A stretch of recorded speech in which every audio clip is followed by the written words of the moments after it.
Thanks to Events DC, we're able to take you behind the scenes on food, culture, and community right here in DC. They're helping make this podcast possible and helping shape the future of our city at the same time. Check out eventsdc.com to see what they're cooking up. Order up another episode of In the Wheat podcast with Chef Spike Mendelsohn. Today's guest is a chef who turned fine dining into a full-on sensory experience. Think edible paper, chocolate hand washes, and dishes that tell stories. He isn't just cooking, he's building peace, training ex-combatants, and repping Colombian cuisine on the world's biggest stages. From Medellin to Michelin, with restaurants from Colombia to DC, he's proving that food can heal, surprise, and seriously impress. Please welcome the creative and unstoppable force that is Chef Juan Manuel Barrientos.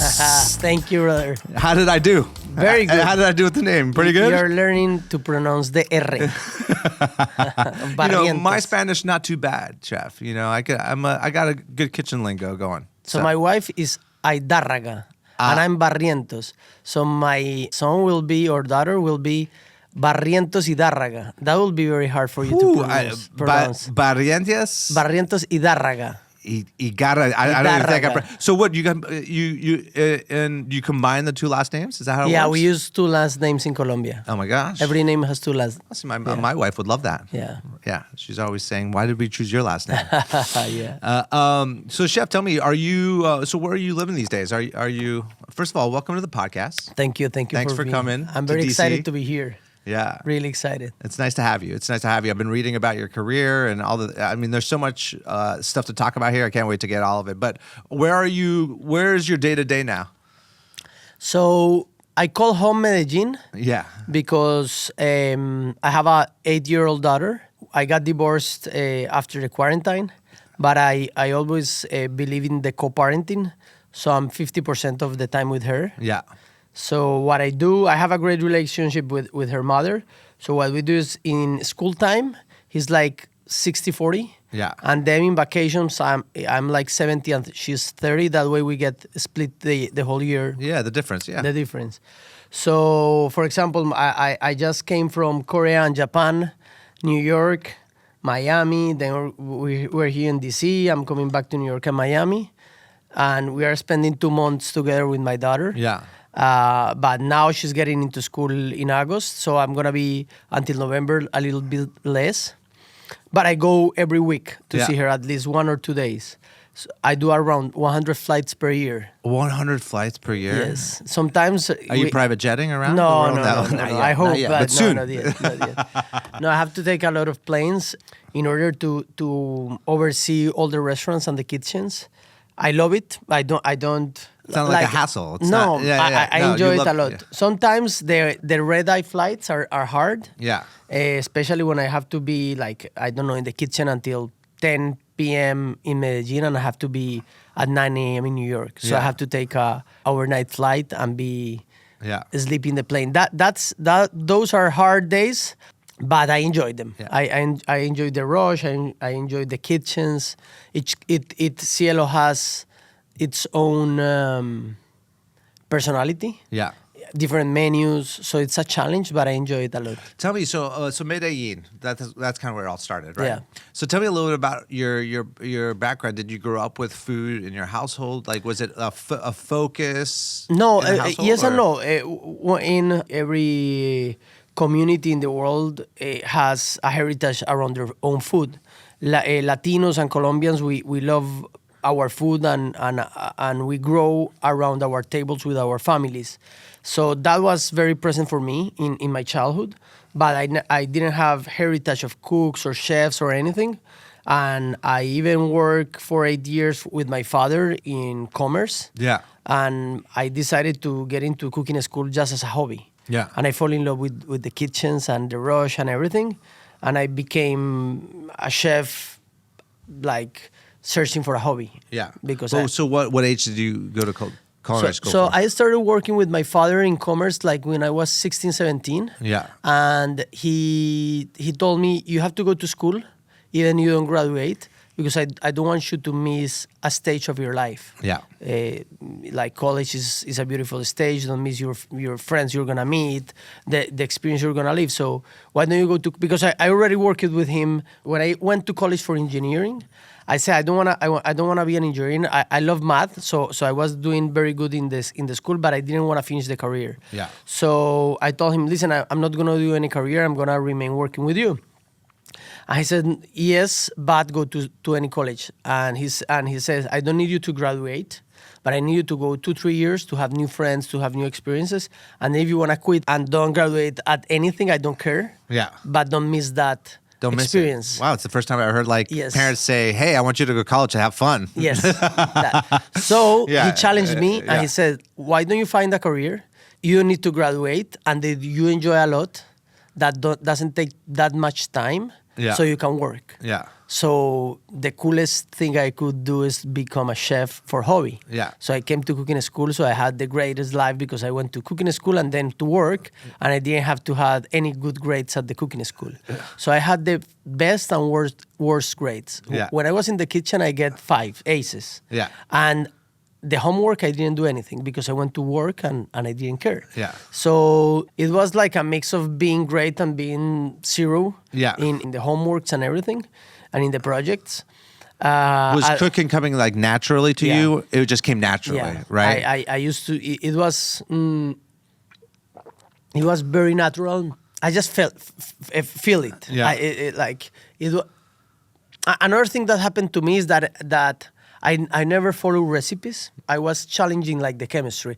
I was very passionate about the modernistic cuisine, about the chemistry, what people call like molecular gastronomy. Molecular, yeah. I don't like that term, but Oh, we have to unpack that a little bit. Why don't you like that? because it was very Because you got a bad rap, you think, in the industry? bad used. Yeah. It was very, I don't like the term It's not itself. appetizing, right? Yeah. Molecular gastronomy just feels like a science project at times. Yeah. But the fact that you learn, for example, when you go to a traditional bakery school or bakery class, they will tell you that if you're going to do a chocolate mousse, you cannot add water because water coats the chocolate. Yes. You need to add a grease like a heavy cream to wipe it. Yeah. But that's not true. Yeah. If you add a little bit of water, you will cut the chocolate. But if you work it and you add more water, actually you're gonna have the greatest chocolate mousse just with water. Yeah.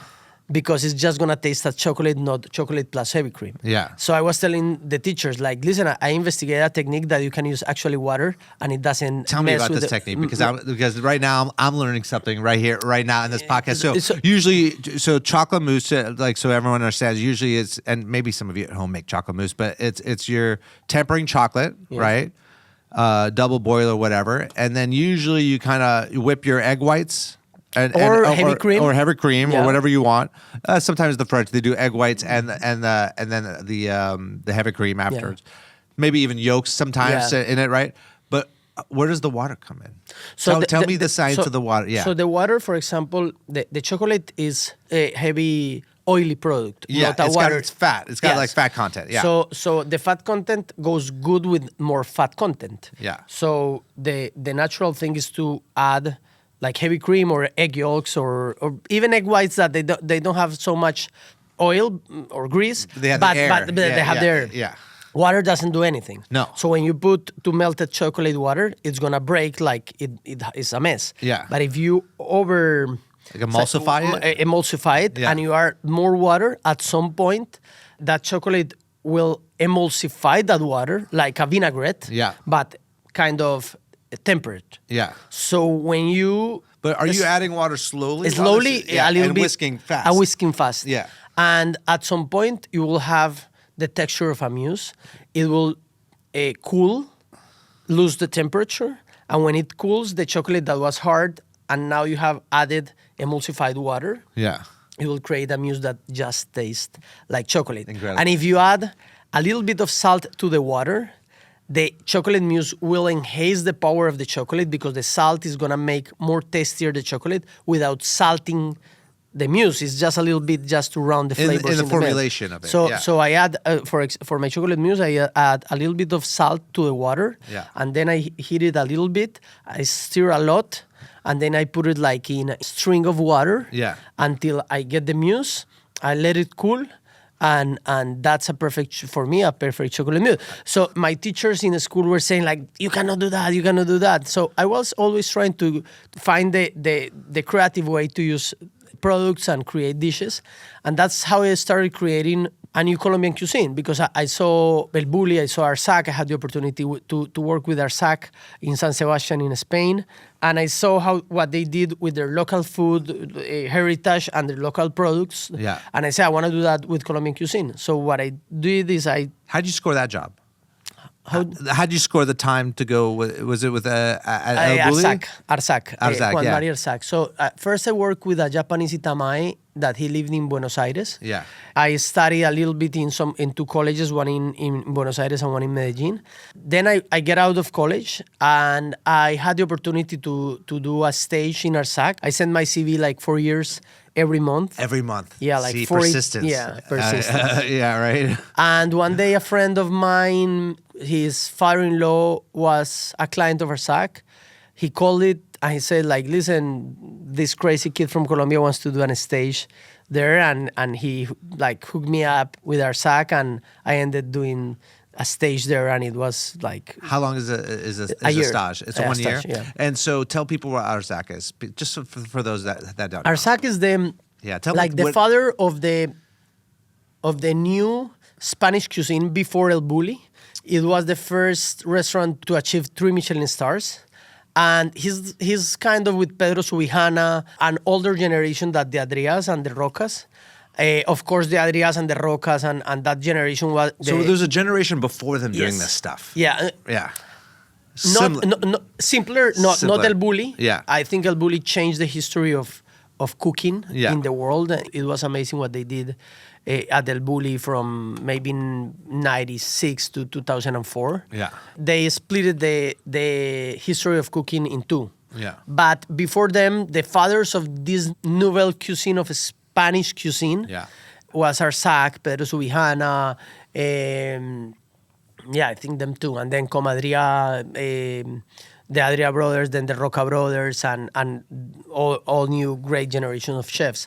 So working there was like having the experience to be in a restaurant that has how do you say in like a workshop, like an innovation and development kitchen or a test kitchen, just for the restaurant, apart from the restaurant. Before Arsac and El Bulli, there were and Heston Blumenthal and Pierre Garnier. Yeah, nobody had Pierre Garnier. Yes. Nobody had a test kitchen just to do the plates. And a cooking kitchen. Yeah. All chefs in the world have their kitchens. The execution kitchen where you feed people, but then you're saying the research kitchen. The R&D kitchen. The R&D. So the R&D kitchens were the Arsac, El Bulli, Heston, and Pierre Garnier were the first 4 to ever had a testing kitchen. Yeah. Apart with chefs researching and everything. So for me, it was very passionate because I always wanted to see how that relation between the two kitchens work. How do I sell here and I have two things, like a fine dining restaurant that combines service and products in an experience, and how that business works as a business, and how this business support and research a research kitchen, and how this kitchen works without the pressure of the business, but with the pressure of the creation. Yeah. So it's two different business models that have to co-live very, because if you spend a lot here and you don't sell here, how do you pay this? So adding this second kitchen to a restaurant, it was a very new thing at that time. In the early 2000s. So I wanted to see that because my dream was to have a research kitchen to create all these new dishes. So one, I want to back up a little bit because you're working for your father. He told you have got to go to culinary school. All of a sudden you fall in love with food. Yes. Right. Along the way, you probably like ditch working for your father and fully focus, and you start fully focusing on food. I worked with him. I opened Elcielo, Medellin, in a old house 6 years old with like, it was an old house. I had $7,500 saved. Yeah. My father lent me another $7,000. I remodeled the room, the main room, where the clients come, and I didn't have money for the kitchen. So I had to buy a hot dog cart, take out the wheels and the tent, and put it inside the kitchen with no hood. Oh, I love this. I have a couple of friends that at the time were like my partners because they bring the furniture. Yeah. But when we started working, they didn't come to work. And I was working all day at the office and all night in the restaurant, and I didn't have salary. So at the month we opened, I told them, listen, this is not going to work. Either you buy me, I sell you, we close. I'm in love with this, but I'm not going to work for free and you're not coming to work. Yeah. So either you sell me the furniture or whatever. So I needed to pay them out. And the restaurant was kind of a success because it was modern cuisine. Our city is Medellin at that time is a complete different city. Medellin has had 3 stages. Yeah. Medellin in the late 80s, early 90s was the most violent city in the world. Yep. In the around 2005, I opened in 2007, became a more safe city because of the president that we got at that time that fight the guerrillas and everything. And it became the president, what he went after the the president that arrived at 2000 changed the history of Colombia. Yeah, because of what? What was he was a very decided man to finish the war, even they have to fight. Yeah. Because the other presidents were, let's do peace, and I send the army to the fields and everything. This guy said like, he get in, he fortified the army, when he defeated 90% of the rebel forces, then he tried to do a peace deal. He never got it, but when he finished his 2 periods, he had defeated 90% of the war that we had for 60 years with 2 guerrillas. So it was a really good guy. So at that time, the country became very safe, but very close. And we are a city in the mountains, very conservative. So people used to eat beans, beef, pork, chicken and rice and plantains in our main cuisines, and people didn't used to go to fine dining restaurants. We have a couple of good ones at that time. I love them. They are still there, and they are great. But there wasn't new proposals. It was classic European restaurants in a 4 million people city. So when we opened Elcielo, doing modernistic cuisine with Colombian ingredients, tasting menu, reservation needed, everything, we did everything against the laws of the city. But you're putting water in chocolate mousse. I mean, forget. They should know by now. Yeah. and the restaurant was packed. Yeah. Since the first day, against all expectation. Were you feeling, because it's such an authentic cuisine, Colombian food, were you feeling a little worried about that step? Because reinventing it? I still had at the time the job with my father. I didn't care if it went good or bad. I said, this is my kitchen and this is what I'm going to serve. Yeah. And the restaurant, in the first month of opening, like 3 days a week or something, just at night, we attended like 600 clients. And I didn't even have wine cellar. I had that kitchen that I told you. With the hot dog cart and all that. Oh my gosh. So what was the opening menu? Like, what were the... I had like a 12-hour reduction of tomato soup that I learned in Arsac, but I did it with a inverted sugar of black olives and dehydrated extra crispy jamón ibérico. I had like a torrija, but grilled with a cheese foam. It was for now. I don't see it that advanced. Yeah, that advanced. Yeah. We had black sausage from Colombia with blue cheese. But up until you opened up this restaurant, the first Elcielo, you had worked just at. At that time I had like 5 years of cooking. 2 in school, in cooking schools, two with the Japanese chef Iwao and one with Arsak. Yeah. And the Japanese chef was what place? Buenos Aires, Argentina. Oh, okay, Buenos Aires. That's right. So I opened at my 23, 24 years age. So the first month when I spoke with my friends, they say, okay, we sell. My father invested in the company like maybe at that time another $30,000. Yeah. And we became partners. My mother started helping me. So they two became my partners. My sisters started helping me. So we had a little business, and we have the other business that was my father's 40 years business that he had. Yeah. So we start growing. It's a family affair. It's a family, yeah. I love it. So we start growing, opening restaurants, selling some of them, closing because they didn't do well, whatever. But at some point, 18 years since we opened, we're going to end this year with around 600 employees, 2 hotels, and around 12 restaurants. Yeah. Well, name me the style of them. So I also want to get back to the Japanese chef you work for, because I've worked for a Japanese chef before. And do you find them the most meticulous chefs in the in the entire world, right? It's a different... Yeah. Like I worked for a guy in the north of France, Japanese guy. He taught me how to turn artichokes. And I swear to you, chef, I think these were like they were competition Olympic artichokes. Like they would just come out so perfect. So, I mean, did you carry that forward, some of those learnings from the Japanese chef into your cuisine, like in techniques? Like, yes, I think Japanese are very skillful. Yeah. They develop the skill more than any other chef, or actually any, any oficio, any...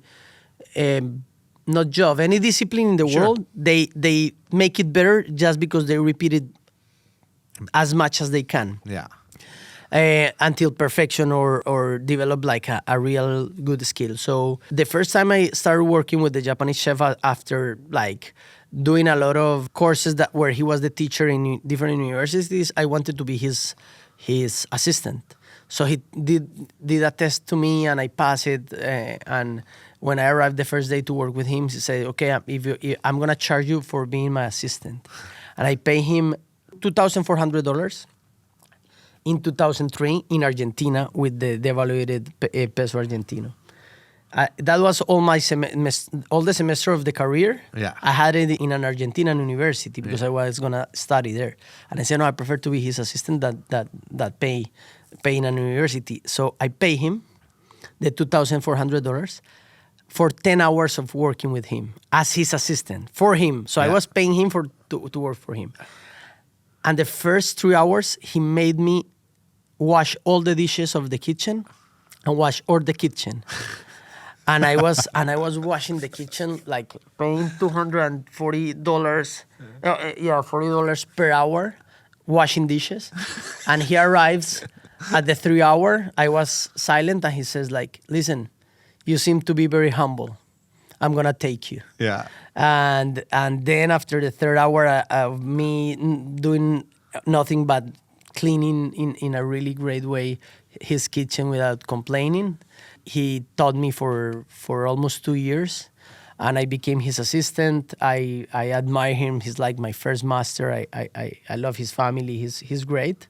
It's funny how that works, right? When you just, most people in the industry these days, I don't know how old you are, but I'd say these days you can't get the same type of, let's say, work out of people, or even like the stamina, yeah. Right? Or even like the free apprenticeships you used to have to do back in the day, right? I remember, similar to your story, I went to go meet a Vietnamese chef in New York City, and I was going at culinary school, and I walked into his kitchen. And again, I had worked in my family's restaurants and this and that. So I was like, I was used to the culture in a kitchen.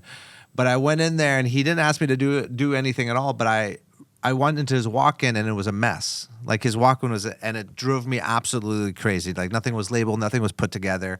And I was there just for the night, just to learn, right? And I was like, you know what? I'm just going to take an hour and clean this walk-in. I'm going to fucking clean this thing.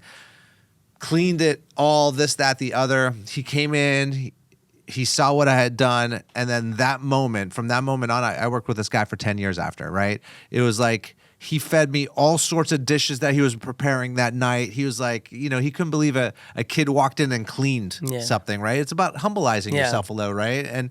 And so I always tell people, I was like, that little interaction of me cleaning that wok and unlocked my whole career with Vietnamese food. I traveled to Vietnam. He taught me the food of his culture.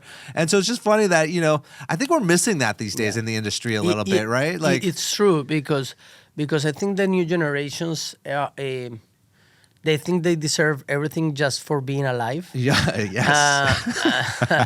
And that's very hard. Actually, I have two friends, brother and partners. One is Chef Sebas and one is Angel, the head of front of the house of and operations here in the US. And Chef Sebas is like the executive sous chef of Elcielo. And they started with me, one 13 years ago and the other one 15 years ago. And when we look back, I remember that on Sundays when we were closed, Angel would come to a restaurant to paint it with cement to fix the touch-ups. And he wouldn't charge anything. And all the waiters would say like you're a Donbass. Why are you giving your job for free? Because at that time we didn't have money to pay him for that. So he said, no, don't worry. The restaurant has to look beautiful. So he wants the extra mile. Sebastian the same in many ways. One day I was going to open a pizzeria, maybe this size. Yeah. With including the kitchen. Yeah. Like three tables, very small, and this was like it was like not more than 8 square meters, that's like 80 square feet or something. And Sebas was the chef de cuisine at Elcielo. That was at that time was the best restaurant in Medellin. And across the street we were opening the pizzeria, and I told Sebas, listen, your second can handle the kitchen when you are in the day off. I need you to be the chef of the pizzeria. He told me, yes, chef. And I say, yes, chef, and that's it. And he said, yes, chef. That's it. That's it. And he went 3 months to be the chef of that pizzeria, trained the whole team. And right now, 15 years later, they are my partners. I give them stocks in the company. Of course, yeah. They had greater salaries than you can't find that loyalty anymore. And that's because they went the extra mile without asking anything. And many years later, because that wasn't automatic, many years later when I was saying like who I'm gonna go to open Elcielo to Miami and to Washington and to New York that we're gonna open in a couple of weeks. Soon? Yeah, New York's mid-August, September, Yeah. Okay, but you have the so tell people, I want people to know about the bulk of the restaurants, the versatility. You do this high-level food. Yes. Right? But what were some of the other restaurants? So the pizzeria, was it a regular pizzeria or not really a twist on a pizzeria? It has evolved. Yeah. So let me tell you. So Elcielo, it's fine dining, like tasting menus. Yes. Medellin, Bogota, Miami, Washington, and New York. Then we opened we opened the pizzeria. The pizzeria was a small pizzeria, then became like a trattoria. Yeah. Like casual pasta and everything. Not great. It was like not great. Simply a good pasta, you can forget it, but it was a place to eat good pasta. But it was a good restaurant. You're saying not great in the way that it wasn't the level of the other and we don't have restaurants. we don't have the flour from Italy. We need to use so that's overrated, by the way, in my opinion. Yeah. And we have local mozzarella and things that Italian food is very much about the produce. Yes. So it was good, but it wasn't great. So that pizzeria became the trattoria, and we're like at some point. Then we opened the hotel. Yeah. And when we opened the hotel, I moved Elcielo, Medellin, to the hotel. Yes. But we needed like a bistro to have breakfast and casual food for the guests. Of the hotel. So we created Elcielo Bistro. Wow. And we created an a la carte menu, and it was very successful. The last couple of years had been very rough for the industry in Washington and in Miami. And the fine dining menus, like you come once a year, or maybe every 6 months or every 3 months, whatever, but people don't go every week to a fine dining menu. The same client, even they love it, they don't go. So what we decided to do is to open the bistro at all Elcielos. Yeah. So in Elcielo, Washington, we have Elcielo Fine Dining and the bistro. Yeah. In New York, we're going to have the bistro and Elcielo Fine Dining. In Miami, we will open like in 3 months. We have the fine dining and we have the bistro. And in Medellin and Bogota, the same. Same kitchen? Is coming out of the same kitchen? No. Separate? No. Yeah. So yes. So in New York, we have a very big kitchen together, but it's a very big kitchen. The same in Washington. So we have... in New York, because it's going to be huge, it's going to be like 100 seats, the bistro. We have the same kitchen space, but are like kind of 2 kitchens with 2 teams. Yeah. In Washington, we have a small team for the bistro and a bigger team for the fine dining. The same in Miami. In Medellin and Bogota, we had 2 separate kitchens because we are in the hotel. And coming back to the pizzeria, I wasn't very proud of the pizzeria, or at that time the trattoria, because people say, what restaurant do you have? And I say, I have an Italian, but at that time I eat better in many Italian restaurants in the world than in mine, so I wasn't proud of it. Yeah. So I say, I had an speakeasy bar in the hotel, but it was the best worst speakeasy, because I'm like social. Sometimes I don't like to be seen with, like, I don't go out to places, especially in Colombia and Medellin. So I remain like in my restaurant. So I did that bar just for me and my friends. Sounds familiar. So, but the bar was a beautiful place that was empty 90% of the time because I was traveling. Yeah. So they started doing like, I don't know, events or something like that, but it was a lost space. So when I wasn't so proud of the trattoria, I said, okay, I'm going to do something. I'm going to move the La Sere, this trattoria. What does that mean, La Sera? La Sere, it's because the original name was La Serenissima. The story about that is when I was 24, my birthday 24, I was in Venice, in Italy. At that time, there were no iPhones, no Google Maps, no anything. And I had a map. We arrived in Venice in summer at 8 o'clock. It was daylight. We take a Vaporetto, we go to Venice. And at 1 a.m., we haven't been able to reach our hotel, lost with a map. Yeah. Like walking 5 hours with the suitcase in the bridges. Ugh. And I was so desperate that I threw my suitcase and I sit in my suitcase and I tell to a girlfriend that I had at the time, I said, like, we're going to spend the night in here. We're not going to be able to find that. Every times that pass, people go to sleep, so we have less people to ask where is the direction in a map. Yeah. So when I sit down, I smell pizza. And it was a really small place of pizza, and I ate the best pizza I ever eaten. Maybe it was because I was hungry. Yeah. But I say one day I'm going to open a pizzeria. So the first name of Venice was La Serenissima República de San Marcos. And then they call it Venice. So I knew that story, so I call it La Serenissima, but it was too long. So I shorted it as La Sere, and that's the trattoria. So when I bring the restaurant to the hotel, to that place, I say, if it has evolved from a pizzeria to a trattoria, now how to go in another level. So what we created in La Sere 2 years ago, it was a fine dining Italian restaurant with some modern techniques that we use at Elcielo, or we know like as chefs, applied to pasta. Yeah. So for example, we do things that an Italian chef will kill me. Yeah. Some haven't, and they like it a lot, but more traditional chef will kill me. For example, so we cook a water of Parmigiano, like stirred with water. So Parmesan with water. With water. Oof. So we melt it a little bit, not too much heat, and then we drain it and we take out this like a water of Parmigiano. With that water and egg yolks, we do the pasta. So the pasta inside, Oh, wait a second. So you're adding a water of Parmigiano into the pasta. into the pasta. Wow. Then we kind of dehydrate it a little bit so that sway gets into the pasta itself. Yeah. And then with the rest of that water, we boil the pasta. And then we take out the pasta boiled, we reduce that pasta, that water of Parmigiano, that also the flour of the pasta gives a little bit of starchiness, and then we add more Parmigiano and we serve it.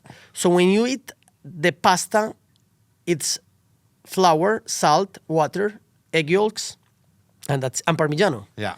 So you eat a sauce of Parmigiano water and a little bit of the starch of the flour, and it has the exact same ingredients in the pasta. Yeah. So you're eating a pasta that just tastes to Parmigiano. So I don't know if an Italian chef that is going to see this is going to kill me, but people love how we little twist, and we have like little twist of pasta, but when you see a bowl of pasta. Yeah. That's it. We don't serve it any way different like a bowl of There's pasta. not or like what. powdered and yolk stuff on it. No. Yeah, It's just a bowl. like, but you're contorting the ingredients in a different way, cooking the same style, but it seems like just a super concentration of Parmesan. or for example, the carbonara. Yes.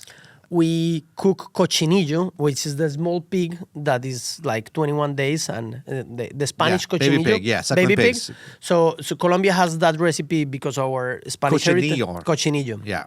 Like small pig. So we cook this small pig like 8 hours, and then we use part of the grease to do like the sauce. But then we, instead of like the bacon or whatever, we cut the cochinillo cooked and we put it in the pasta. So you're eating like a pork pasta more than a carbonara, but it's our way of seeing a carbonara with the best pork meat that we can find.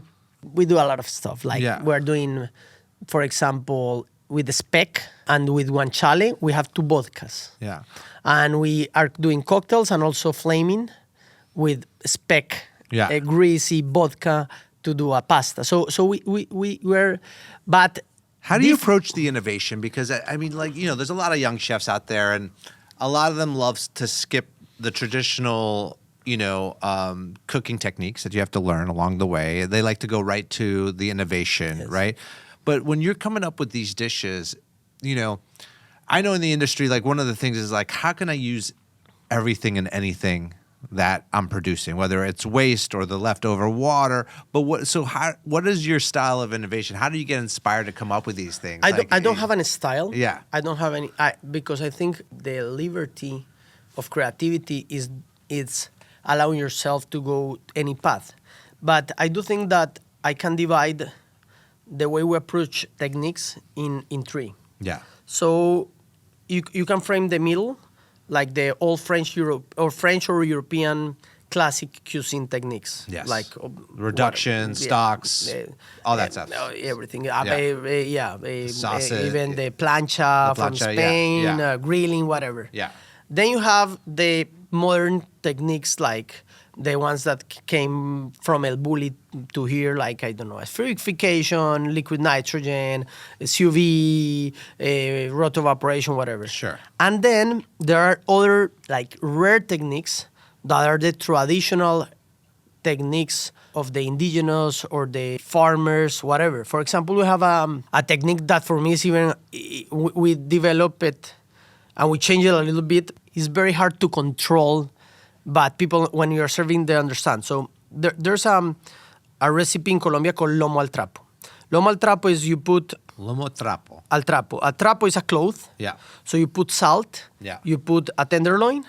You close it, and you throw it into the charcoal. Ooh. Not grill, charcoal. Charcoal. Right on top of it. Yeah, in the middle of the charcoal. Yeah. So that will burn.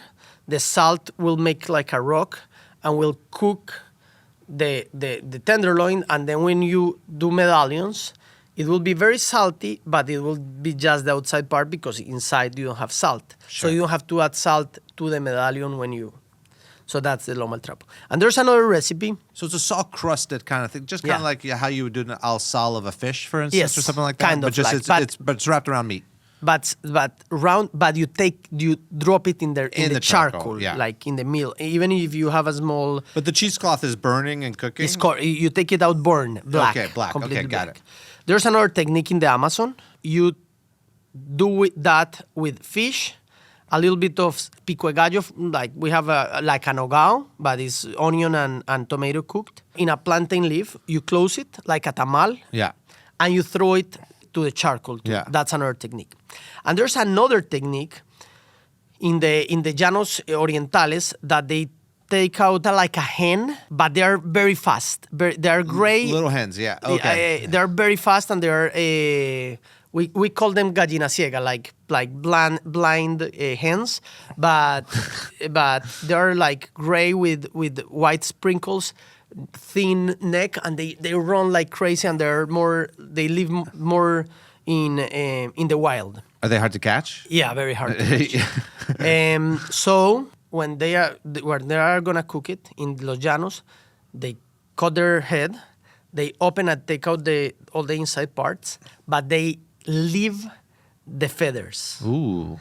Then they may feel or not the inside part, but they close it with feathers, no head and no inside. The guts are out. The guts are out, but with the feathers. They put clay into all the feathers, and they do a big bowl of clay. Yeah. And inside is the feathers with this hen. Yeah. And they put it in the charcoal, and they cover it with more wood fire. Yeah. And this clay will dry and will be like a ceramic. And they know the time. And when it's ready, they take it out and crush the clay. Yeah. And all the feathers get stuck in the clay. Feathers, and you eat it. Wow. Yeah. That's cool. That's a cool technique. Yeah, it's a very cool technique, and very, very, very, very hard, because if you have more water in the clay, it will It'll melt. Yeah. Yeah, it's very hard. So we did a technique where we take a salt, and then we do a clay with a corn, a flour, and salt. Take a tenderloin or a tamal with a fish, and we close it, and we do one with we have two techniques, one with the plantain leaf, the other one with cheesecloth, with like a cheesecloth. Cheesecloth, yeah. And then we close that, and we take it to the charcoals in the restaurant. So controlling the cooking inside is almost impossible. You cannot put a needle of temperature, anything. Nothing. So those techniques for me are more hard, and I feel a little bit more passionate because everyone is doing this. Yeah. But when I do a good sauce here, like a demi-glace, and then I do something modern here, but I bring you this born, because we take out the born crust and we crush it and we open it, and then we take a piece of tenderloin and we put it in this. We are not just mixing three ingredients, but we are mixing three different complete techniques. Yeah. Those are my favorites, Yeah. though, because if you could take like a classic technique like you just mentioned, reinterpret it in a restaurant form, and then use like all this modern cuisine and modern techniques to complement this authentic one. Yeah. To me, that's the purest you can get, right? Like, I mean, that doesn't get too much better. You know who else was doing a clay pot at 11 Madison Pot? I don't know if you've been there in New York. They did. They had beets on the menu, and they were making these clay pots. Obviously, very different from what you're talking about, but they were cooking whole beets in clay pots, then cracking it at the table. You know what I mean? And I haven't tasted that dish. Well, he changes the menu a ton, obviously, there. But chef, so explain to me. So you're the first Colombian chef to get a Michelin star, right? Yes. And so that has to mean, I mean, listen, growing up, to me, it was all about Michelin stars. I mean, I went to go work for all the Michelin chefs I could. I did Thomas Keller. I did Le Cirque with the Michelin family. I did the north of France. It was my dream to open a restaurant and get a Michelin star. I never did it. I decided to do Top Chef instead. But but tell me, what does it mean to be one of the first chefs to have a Michelin star, and how does it work? You earn that Michelin star for one restaurant? Is it the DC restaurant? Or all the Elcielos get the Michelin star? How does that work in the Michelin Guide? No, so the restaurant is the one that earns the star, not the chef. Yes. So the first restaurant to achieve the like the first Colombian, it was Elcielo, Washington. Yes. And then we earned it 2 in Miami. Oh, you did earn it in Miami. Yeah, so also. we have 2. 2 one Michelin on one. stars. Yeah. Chef, 2 Michelin stars, baby. Thank you. Yeah, it's quite challenging to manage the 2 teams and the quality that the Michelin Guide demands. So so the stars for the restaurant, you have to renew it every year. Yeah. Were you going for it? Or No. was it a surprise? Did you want it? Is So- it pressure now? Do you need to get a second one, a third? Like where now that you're in the Michelin testing pool, I'm always curious to talk to the highlight. Reveals part of who you are. Yes. Like, because for me, when I first earned it, I wasn't expecting it. We were right after COVID. We opened. We didn't have more than 3 months open. And they called me, the president of the Michelin Guide. I was like in an interview, but in a FaceTime with Jose Andres in the middle of the interview. Oh, with Jose? Yeah, and Jose opens his phone. Hi, how are you? This, and we were in the middle in the interview, and I say like, I understand he's taking a phone call, but it was very bizarre that he was taking a phone call in the middle of a recording interview. And he said, oh, Juanma, this is the president of the Michelin Guide. He wants to talk to you. And he puts them. And he says, hey, chefs, how are you? You just earned a Michelin star. We couldn't invite you to a gala because of the COVID restrictions and everything, but congratulations. And I was in the Zoom call and I was crying. And I called my mother and I said, like, Jose, you have to tell my mother. I'm not going to tell her. And my mother like, hi, Jose, how are you? No, your son just earned a Michelin star. And my mother started to cry. And it was a very beautiful moment. So nobody knew for a month until they announced it. And it was the Had you worked with Jose? No. No, just knew him through the industry, yeah. Yeah, I knew it, and I had the opportunity once to cook in Café Atlántico, like in 2014 or 15, that we were doing like a Colombian collaboration with the embassy, and I was invited to cook there. But the thing about the stars, I love the Michelin Guide. I think they do an outstanding job, especially because nobody knows the inspectors. So you have to treat every client. You don't have a single pressure that client has to go great and the other ones, who cares? So that gives you more credibility and the guide. But at the same time, every single client that we have for us is an inspector. Yeah. So the pressure is greater but diluted. Yes. Like the standards have to be completely great every time. So that's a lot of pressure. I wasn't looking at that time because we had a short time of opening.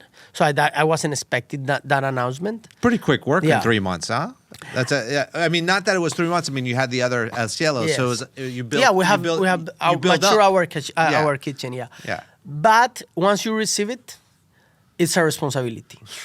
You enjoy having it. You feel proud of having it. When I see the stars and I get to a restaurant, I say like we had done something right to earn this greater achievement as a chef. But that moment of joy switch to a moment of responsibility that lasts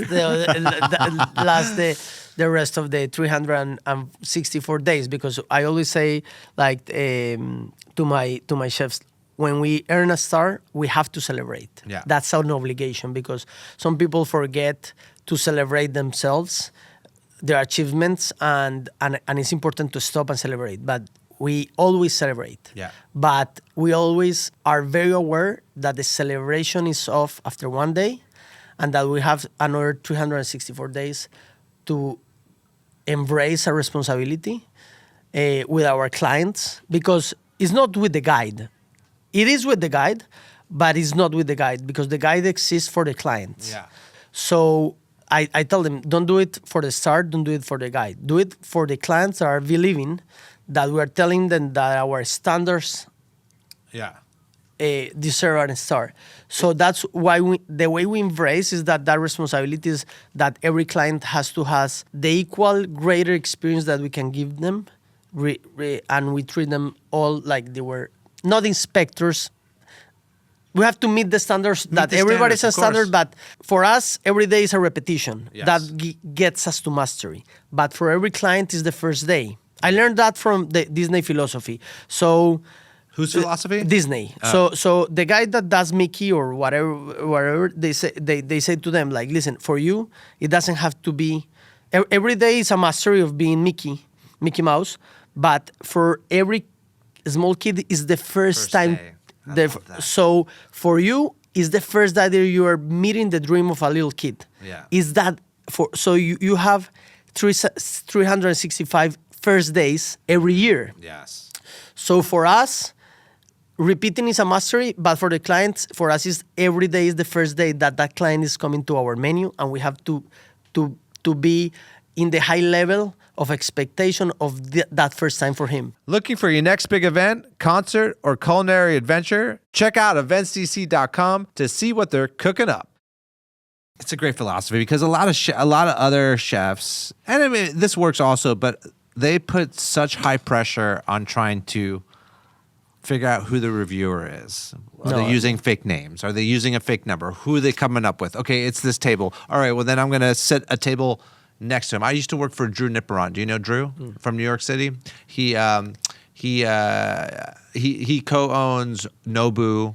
He has Tribeca Grill. He's a big restaurateur, but he was the craziest restaurateur, and he used to try to figure out who they were, when they were coming in. He used to try to surround the tables with employees so he can listen on what the comments were and change the service. He used to come into the kitchen and sauce the plates for us, right? He'd be like, no, you got to sauce it this way. But I think there's a little bit of an ease with your philosophy where it's like every customer that walks in through the door, it's their first experience. They should be treated like the highest, critic that there is. And that way you give everybody the same great treatment, your philosophy. And another thing that is that you are not hunting ghosts. Yes. Because that way, why put the energy to hunt a ghost that you don't know if it's real or not? Yeah. But put the energy that everyone should have that experience. The highest standards. Yeah. So how does it? Tell me. I want to get in because first of all, we're covering your restaurants, but man, you have done so much. There's a lot. You've given back to the industry, not only to your fellow chefs and people, but just out there into the world, right? So I want to talk a little bit about that. But there's one thing that I think is very unique, and I don't know if it exists anywhere else. So Elcielo, it's a brand. It has multiple location. Is it one of the only first restaurant brands to get a Michelin star? Because I'm trying to think of what other groups have 5 of the same restaurants, for instance, and 2 have Michelin stars. I'm just trying to think of it, and I can't even think of one to the top of my mind. I mean, and it's we could dive deep, but what are the pressures between all the restaurants? The one in Medellin, the one in New York, now the one in DC, the one in Miami. Who gets the Michelin? Who doesn't? How do you handle that? So Medellin and Bogota, they don't have the guide. stars They don't have the because guide. they don't have the guide. Yeah. And I don't know if the guy goes there is gonna give us. We think the services and the quality is the same. Yeah. Even we have different menus because one thing for us is that the experience, the way we serve and the philosophy, we share it, but each restaurant is it's like an own personality, own menu, own products, own farmers, everything. Yeah. So that way are completely different restaurants that share a name. So it's like having kids. You give them the same house, the same love, the same meals. Yes. But you help them develop each one of them their own personalities. Yeah. So for me, it's been a little bit hard. Yeah. I have never spoke to an inspector, so I have never had a conversation. Hey, listen, this is my philosophy. Yeah. I have to put it out. I have to let all the world know that each Cielo is different, sharing the same philosophy, but Well, they're going to it's find different. out right now on In the Weeds podcast, baby. And so we don't have guide in Colombia. Yeah. The pressure in Miami and Washington is not a pressure, it's a responsibility of high standards. And we're doing in New York everything we know we have done right we're doing it better. Yeah. So I have a high expectation of our standards in New York, our cuisine, our team, the way we set up the restaurant. It's even more focused, detailed than even Washington and Miami. And what's the reason behind that? Are you chasing a 2 stars there? Like, and what is the level of difference between a 1 and a 3? I'm not gonna lie saying I'm not chasing 2 or 3 or whatever. Yeah. Not 3 right now because nobody gets 3 from scratch. Maybe Aitor, that's one of the greatest chefs I know, and he developed his kitchen to a 3 before he closed, and then he opened and it takes tweaking. yeah. It takes some tweaking. Yeah. So I'm not looking for 3. I know someday I wanna get 2. Yeah. But my expectations always are to have a successful business before a star, because it's not useful that I earn a star and I don't have a business model that lasts to give jobs. I think about a lot about giving back. We have a foundation. But many people say, "Oh, your foundation is very good," because I think we do a great work. What we do. What's the name of the foundation? Elcielo. Elcielo. Okay. And it co-lives inside Elcielo. It's not like It's not like a separate thing. No, it co-lives inside, and I'm gonna explain it. But when I explain and the people say, "Hey, it's great," and I say, "No, that's not the greater thing that we do for society. The greatest thing that you can do for society is to create a job." Yeah. Because when you do a foundation, you are taking care of a part of a life of a person. I don't know. We're a foundation of cooking and peace, non-violence. So we are taking care about cooking and peace. But when I give a job, you will take care of yourself with the job I'm giving you, with the money. So you will take care about your peace, about your food, about your nutrition, about your health, about your mental health, about your family, about your housing, about everything. So creating a job for me is the best social work that anybody can do. So we always focus that our business model has to be successful because I love profits. I love doing money. When I do money, I'm very happy. But I'm always focused first on creating value. And creating value in terms of brand, in terms of experience, in terms of creating jobs. So for us, a job and an employee are sacred. So that's our first mission. I really love that. Yeah. So that's why people say like, how much do you sell? How's your revenue? Do you have profit? And I say, hey, listen, I have 600 employees. Yeah. Because I'm very proud that I'm touching and I created something. Those are my 3 Michelin stars. 600 lives. Families. You're changing 600 lives and families and kids and it multiplies. Yeah. And so for me, that's where I more feel proud, creating a new job. Yeah. Each time we hire somebody and we have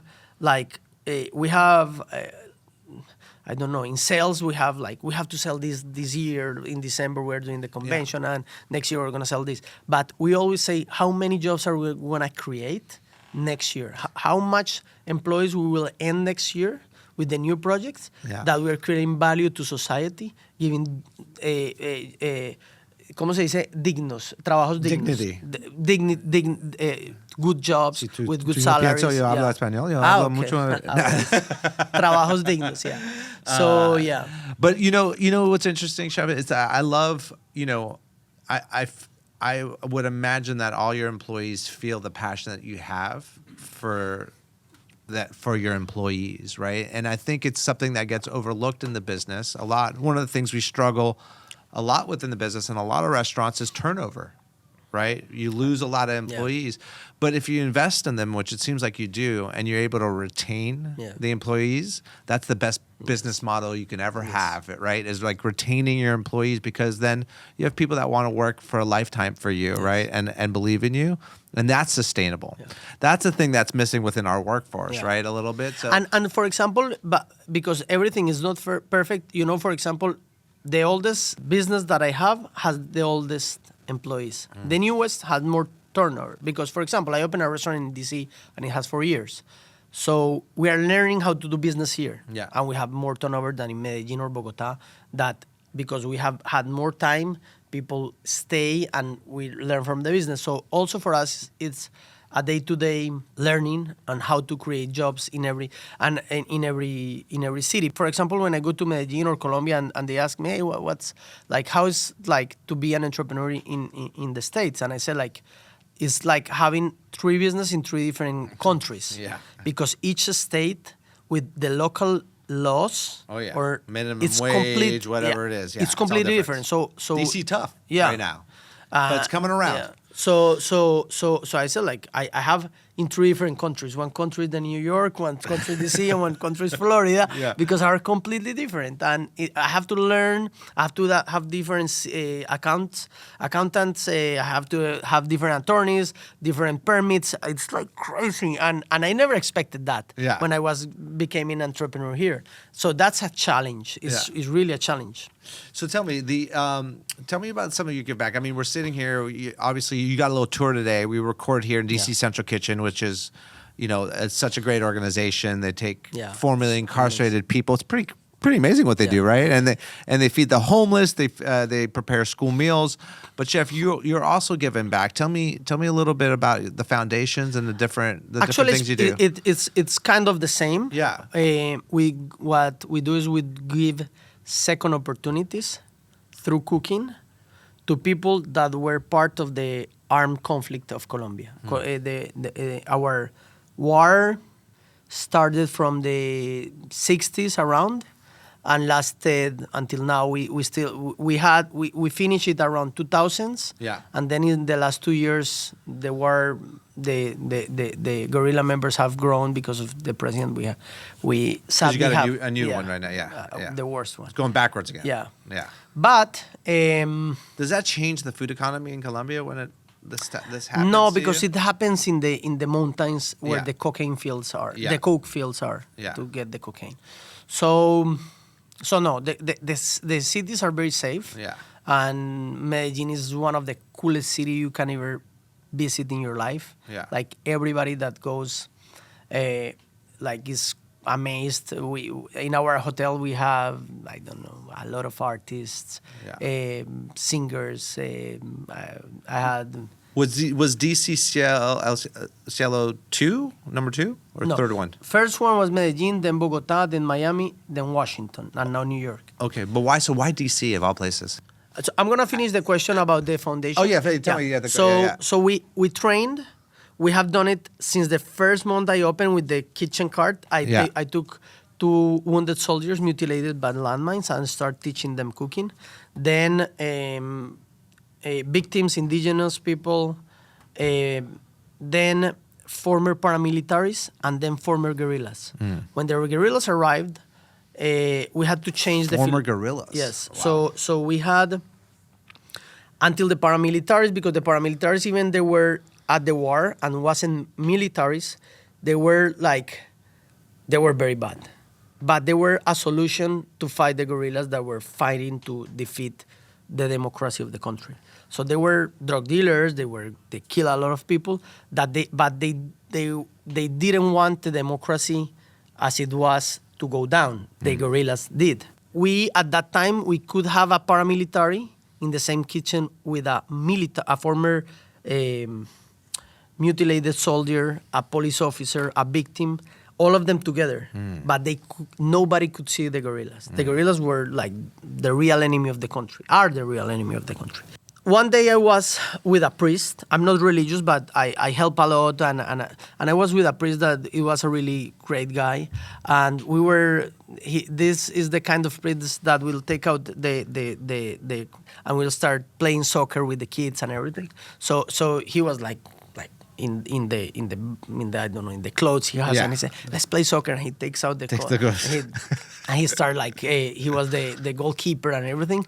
And then I saw in that community, maybe 11 kids, and they were completely, they looked different, they behaved different, their looks were like this, and I said, they don't look the same as all the community. And they say, they're the first former guerrilla kids that we have. Nobody knows because they have from 9 to 16 years. And they were forced recruited. And the way they recruit them is they will kill one of their parents and will stone them and say, if you don't want to start killing for us, we will come back to your house and kill your mom. So they were kidnapped. They saw their assassination of their father, and they were asked to kill. And the little woman, they will rape them, and when they get pregnant, they will make them abort in the middle of the mountains. It was like the worst story. So when I understand they were victims too. Even they were throwing bullets to our soldiers, who were the good guys. But I understood that they weren't bad because they were forced. They were victims too.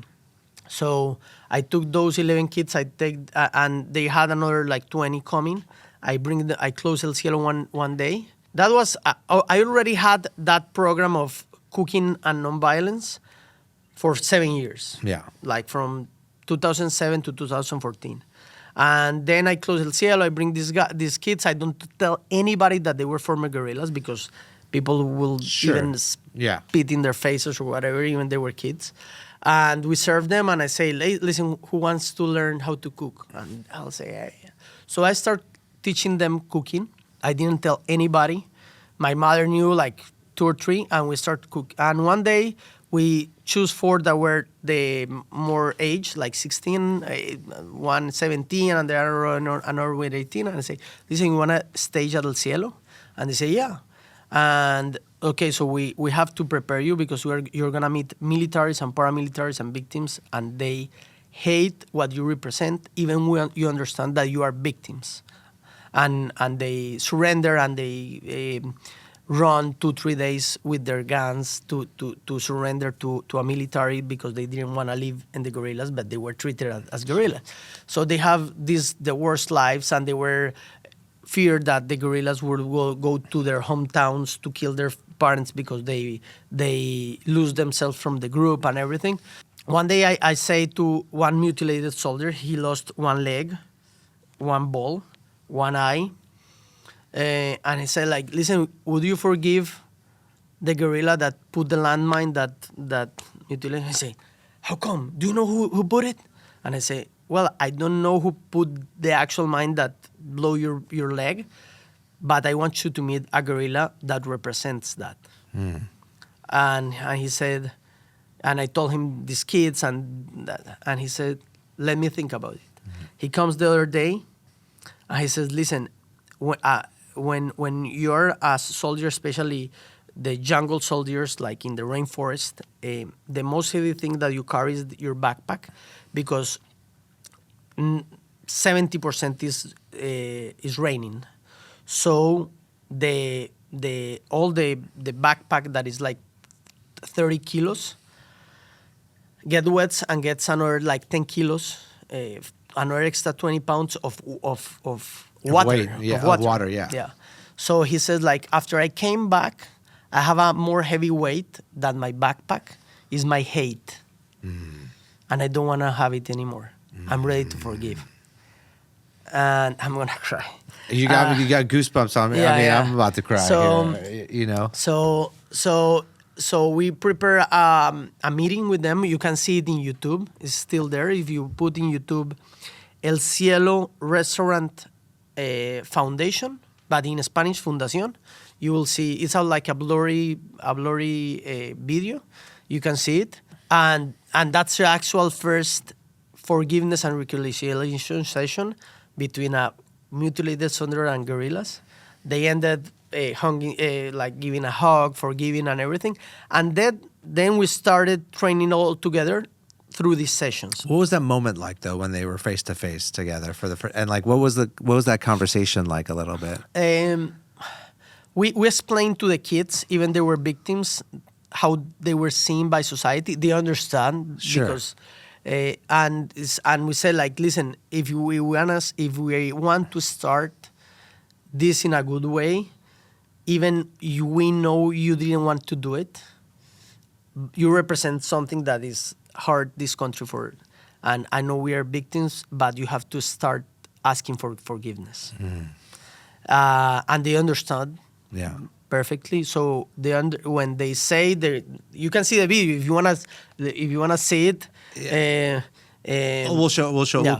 We'll cut it and edit. But and they say hi, and when they sit, they say, listen, we understand that we have to ask for forgiveness. We weren't in the right side of the history. We were victims too, but we were victimaries. We did things that we didn't want to do, but if they know we were killing, but forgive us and this and that. And this soldier start crying and say, yeah, I forgive you. I understand your pain, everything. And it flowed in a beautiful way. And he helped us talk other soldiers. Many others say, no, I don't want to do it. I want to take classes in this classroom without them because we have them first separate and then together. Some took classes apart and have their skills, but they never meet. But the ones who wanted to do an internship at Elcielo, they have to pass the session. Yeah. If not, they can go out and take their cooking skills in 2 different kitchens. But if they wanted to do intern in the internship in Elcielo, they have to do the session. They have to do the session. So it wasn't mandatory, but the ones who wanted to get into Elcielo needed to do it. But slowly but surely, people start to catch on, and we have done. Between that and classes and everything, we have maybe trained more than 2,000 people in 18 years. Yeah, those are real numbers. And so, I mean, this is a perfect example of the power of food, right? To bring peace and more food diplomacy. I mean, you see that on such a unique level, right? But how do you package that and make it even bigger, right? To your point, between countries, have you been participating in more food diplomacy, or are you? Because you seem what I really love about you, Chef, I'm discovering is there's a cause and effect to everything you do. It seems like you like to focus on the individuals. Yes. Right. You're a job for your employees. Peace of mind for somebody that went through such a traumatic, whether it's the person that was hurt, the soldier, or what do you call them, the guerrillas? Or the guerrillas. Guerrillas, yeah. So yes and no. The answer is no. If, for example, DC Central Kitchen calls me and say, hey, listen, can you help us with that? I will, of course, say yes. And I have done it many times overseas and in the same country we have help. But the foundation, we keep it the size that the profits of the company and my family that we can donate, that we can control. Yeah. Because one thing that is very sad that I have seen in other foundations in these 18 years is they rely on donations. And in a bad year when people don't donate, they have to close the foundation. Yes. So we have almost never accepted a donation. We have had a few to build a kitchen or something but not to help the individuals. The individuals we help is the amount when we have profits in a year. You allocate it. We allocate a part of the profits from the family, and we said next year we can use this to impact these individuals. Yeah. If you send me a check, I will use it to hardware, like to a kitchen or something. But the individuals is the amount that we can, so we can control the people that we don't have to rely in outside donations. Yeah, and make sure it's sustainable. It's sustainable. And that's the only way that we have had it for 18 years. We had years that we helped 100 people, but other years that we help 300. Mm-hmm. There are having years that we take 15 to 20 and say, listen, let's take this to their best, but we cannot help more than 20. So we squeeze it and amplify it depending on our capacity, but we never rely in outside donations for taking care of the individuals. Yeah, I think that's the right way to do it, Chef. So tell me, Chef, that I mean, that's amazing, but I'm always interested on how chefs end up in DC. Okay. Tell me, why DC as a spot? So one day I opened Elcielo 2-3 years later, like 2010, 11 or something like that, I received a call from the ambassador of Colombia in DC, and he said, "Listen, I need you to come to do a dinner. Can you come to the embassy? It's a very important dinner for the country and everything." And yeah. So I started doing dinners, and one day, for example, I got called to do the collaboration at Café Atlántico, and during that period of time of like maybe from 2011 to 2017, where I started to talk to Edens, that is a company that developed a development company here, based in DC. So at that time, I came many times to do like diplomatic dinners in the embassy, and some of them were very secret. And very funny because Colombia had a lot of support of the U.S. government to fight the war and everything. No. So many of these dinners were like high-rank officials from both countries discussing collaborations of whatever. So the first times it were like more open dinners, and I never told anybody. Like, and they say that they started to trust me, that I wasn't like speaking what I was listening and everything, and I have like my codes, and I ended doing a lot of important dinners for the country that nobody would know I did them, and I fall in love with the city. I think it's a very. I always say that it's a smart city. Like, you don't live here if you're not smart in any subject like you work in. I think this city it's a merge of cultures because of the embassies. But it's a merge of talents and very smart people. So the conversations I have in DC with people are very enriquecedoras. They enrich myself. Yeah. And I enjoy. The Spanish is so good, Chef. Aren't you impressed with my Spanish here? So I was very. I fall in love with the city, with the culture, with the museums, with everything. I love politics, and not politics to get involved into politics, but I used to study like social studies and for fun.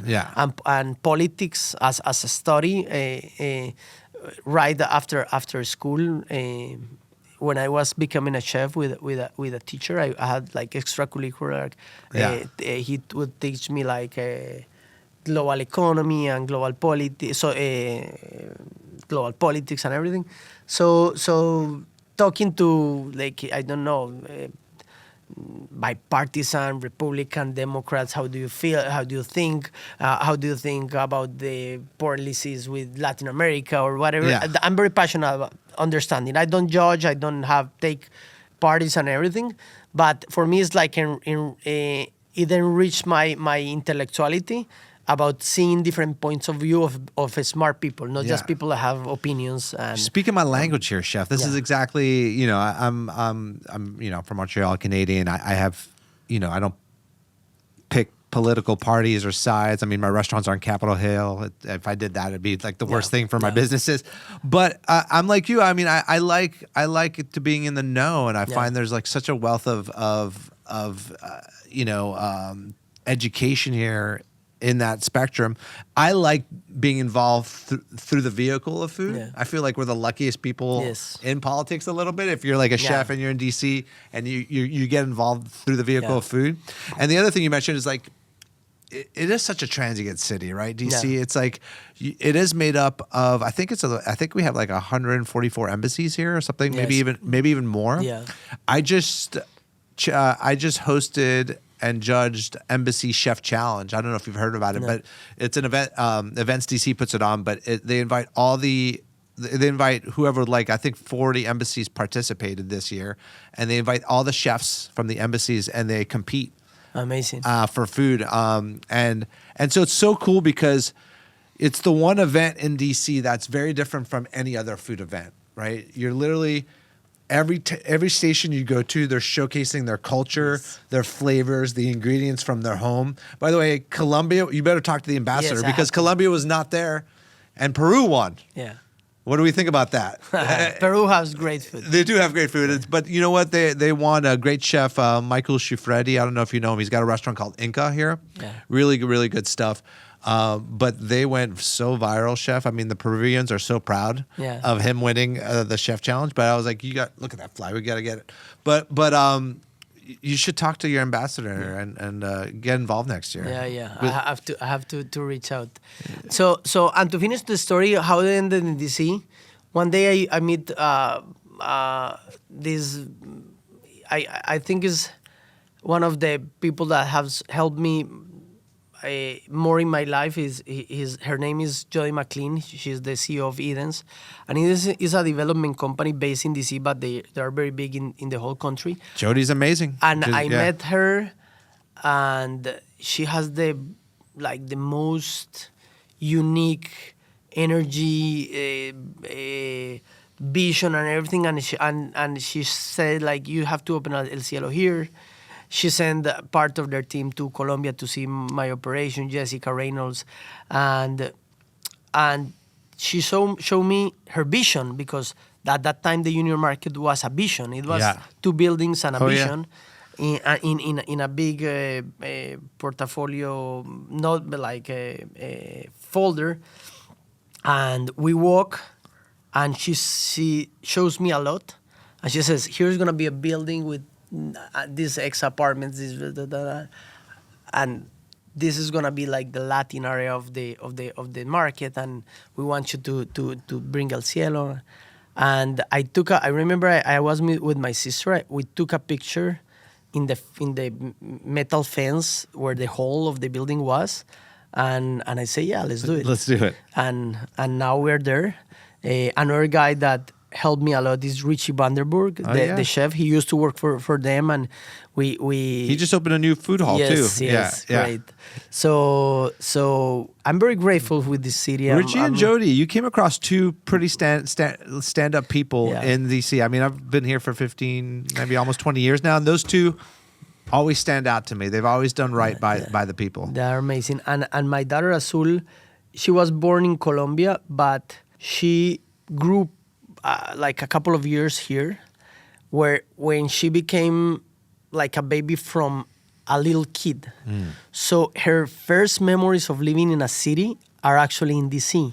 Oh, really? Yeah. So she loves DC. She yells DC. We're going to Washington. You have to take me to the museum. So I have tons of work. Yeah. But because of her vacations, I said, like, listen, we have to squeeze everything in the restaurant. Yeah. Because I'm going to the Metropolitan Gallery of Art. The Spy Museum. Have you taken her to the Spy Museum? No, yet? I haven't. That's a good one. I have to go. Yeah. We're going to the aviation, the Air and Space Museum is really good. We are gonna take the boat from the wharf to Georgetown, because she loves the boat. Yeah. So I have a lot of activities with her, and she loves every vacation in the summers when I bring her, because it's like, I don't know, this city is also very important for her. So well, if you go to the Arboretum, which is also good. I love it. Yeah, I go. If you walk up, you should come have a burger or a slice of pizza and stuff at my restaurant. So I'm right there on Capitol Hill. Oh, okay. So if you're anywhere in the mall, I'm going to give you my number and stuff now that we're acquainted. But you come up, have a burger on me as chef. Thank you. Listen, chef, it's been an absolute pleasure to have you here. You're so complex. You're a Michelin star chef from Medellin. Mad respects there. We know how hard that is to get. I guess I want to leave you with, like, tell people where they can find you, any new things you're up to, any restaurant openings, So my social media is at Juanma Elcielo. My Instagram, the website is elcielogroup.com. Yeah. They can find me in my kitchens. Yes. Especially Elcielo Washington now has a la carte menu. The bistro. Super good. If you like and that's in Union Market, right? In Union Market. Yeah. I remember another technique that I'm gonna tell you very quick. I stopped eating meat like for 14 years, and I came back to eat meat like last year. And I say I'm gonna cook back meat, like I'm gonna find unique ways, and we develop a technique with a probiotics. Like it's kind not a probiotic, but it's like a probiotic, yeah. And we do a fermentation in rice, and then we take fermentation of rice in water or rice like koji. Oh, koji. Okay. And then we mature in koji, like in a kind of koji. Yeah. The meat, and then we age it in bivouac, and then we take it out, we add salt and we grill it, and it's extremely tender, and we serve a steak and fries. Yeah. It's a steak and fries. It's nothing. The technique to finalize it is very available for normal. lunch? Yeah, it's but I'll be for there me, right now. I'm going to head over there right now. The best steak in town that you can have. Yeah. It's very unique, very tender. It's crazy good. You have to go and taste it. You grill it, or you pan grill sear it. it, you It's just grill it. Fries and a béarnaise. And you said beeswax. Beeswax. And then you have to remove the beeswax? Or Of course. So you remove it before it hits the grill? We age it in the beeswax. That way, all the meat doesn't lose, because when you dry age it, you lose part of the outside part because it gets very, very dry. But in the beeswax, we remain all the juices with controlled temperature and everything. You have to taste it. It's amazing. Yeah. Guys, listen, what an amazing podcast. If you're traveling to Colombia, Medellin, you know what restaurants to go to. Do you still have the cart? You still have the original cart? No, you got rid of it? I tried to buy to find it, but it's gone. It's gone. Anyways, you can visit a number of amazing restaurants. Visit the website of Chef. Of course, visit the Michelin star restaurant he has right here in D.C. It's at Union Market. And New York in September. And New York in September. That's the new one. Yeah, that's the new one. Big ups for the New York one. Come in, New York. You're about to get graced with some Colombian flair. Thank you, Chef. Thank you, brother. Awesome. A huge thank you to our title sponsor, Events DC, the official convention and sports authority for the district and a key player in making some of DC's most exciting events and experiences happen. From world-class sports to cultural festivals and everything in between, they help power the energy of the city. Check out eventsdc.com to see what they're cooking up. A shout out to our broadcast home, DC Central Kitchen, for not just feeding people, but fueling real change. If you want to support their mission or get involved, head to dccentralkitchen.org. You can catch up on past episodes or subscribe for new ones at intheweedspod.com or on Apple Podcasts, Spotify, and YouTube. The kitchen may be closed for now, but the conversation is still sizzling on our Instagram at intheweeds.pod. So come and join us there. That is a wrap on this shift. See you back in the weeds next time.